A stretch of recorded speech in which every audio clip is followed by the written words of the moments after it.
Em nome do Pai, do Filho e do Espírito Santo. Amém. Querida irmã, querido irmão, a paz do Cristo ressuscitado habita em vossos corações. Salve Maria Santíssima Virgem Imaculada. Hoje é dia 4 de junho de 2021. Estamos na sexta-feira da 9ª semana do tempo comum. Vamos aos textos bíblicos para este dia. Primeira leitura, livro de Tobias, capítulo 11, versículos 5 ao 17. Deus me castigou e agora vejo o meu filho Tobias. Com o salmista nós vamos rezar o Salmo 145. Bendize, ó minha alma, ao Senhor. Repetindo, bendize, ó minha alma, ao Senhor. Atentos à escuta do Santo Evangelho. Marcos, capítulo 12, versículos 35 ao 37.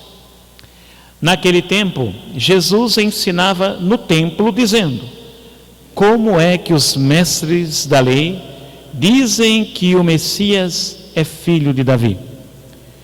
O próprio Davi, movido pelo Espírito Santo, falou: disse o Senhor ao meu Senhor: senta-te à minha direita, até que eu ponha teus inimigos debaixo dos teus pés. Portanto, o próprio Davi chama o Messias de Senhor. Como é que ele pode então ser seu filho? E uma grande multidão o escutava com prazer. Palavra da salvação, glória a vós, Senhor. Que as palavras do Santo Evangelho perdoem os nossos pecados, assim seja. Peçamos ao Espírito Santo, doador dos 7 dons, que ilumine a nossa mente, o nosso coração, para compreendermos bem a palavra que nos foi anunciada. Nossa reflexão de hoje parte do seguinte tema: influenciados por quem? Essa é a pergunta. Influenciados por quem? Nos dias atuais é muito comum se falar nos tais de influencers. Na sua maioria se trata de pessoas que nas redes sociais, na internet da vida, possuem um exército de seguidores, e por isso mesmo o que tais pessoas pensam ou fazem influencia muito nos seus adeptos.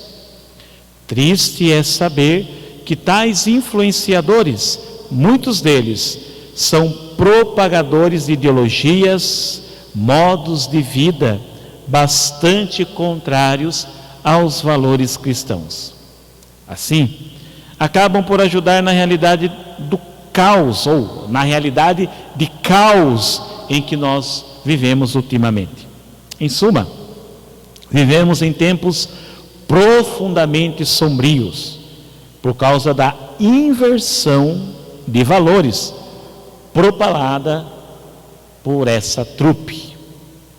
Diante disso, não podemos ficar apenas lamentando a terrível situação pela qual passamos, principalmente no campo da cultura, e temos que ter a ousadia do Espírito Santo em nós para confrontarmos essa sociedade má e perversa, sem medo das represálias que inevitavelmente sofreremos por conta da coragem em ser uma oposição em um mundo desgraçadamente marcado pelo politicamente correto. Eu vou repetir: um mundo marcado desgraçadamente pelo politicamente correto. Isso é uma praga.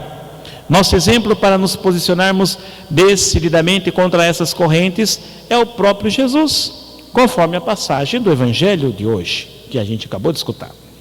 São Marcos nos apresenta Jesus pregando no templo em Jerusalém. Jesus não teme os poderosos da sua época. Ele sabe muito bem que no local onde se encontra é um grande risco questionar os que detinham o poder, pois ali era a zona de conforto para aqueles grupos que o cercavam para confrontá-lo com perguntas insidiosas. Os escribas eram, vamos forçar um pouco as coisas aqui, só para efeito de comparação, eles eram os que influenciavam os demais grupos. pois eram os conhecedores da lei e a ensinavam. E isso dava a esses influencers daquela época certo status diante dos demais.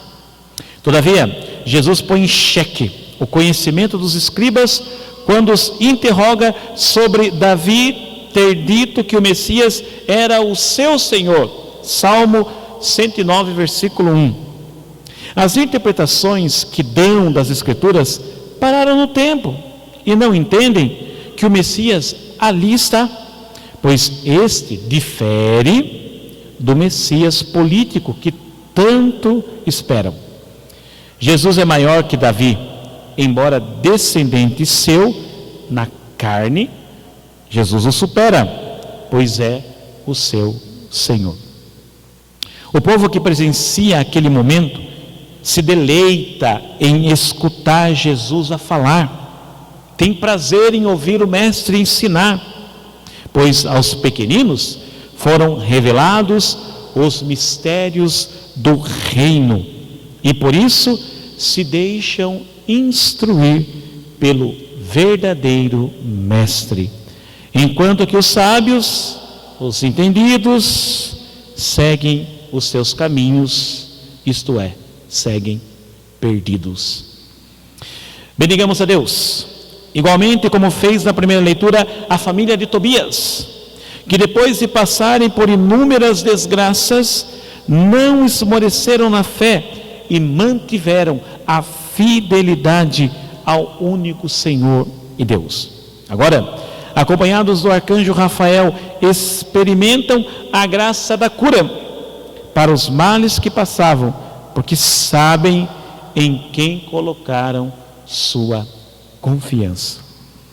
Da boca dos justos brotam somente palavras de bênçãos, uma vez que nem os momentos de profundo pesar os fizeram desesperar, e por isso mesmo, no momento da alegria, sabem a quem devem agradecer.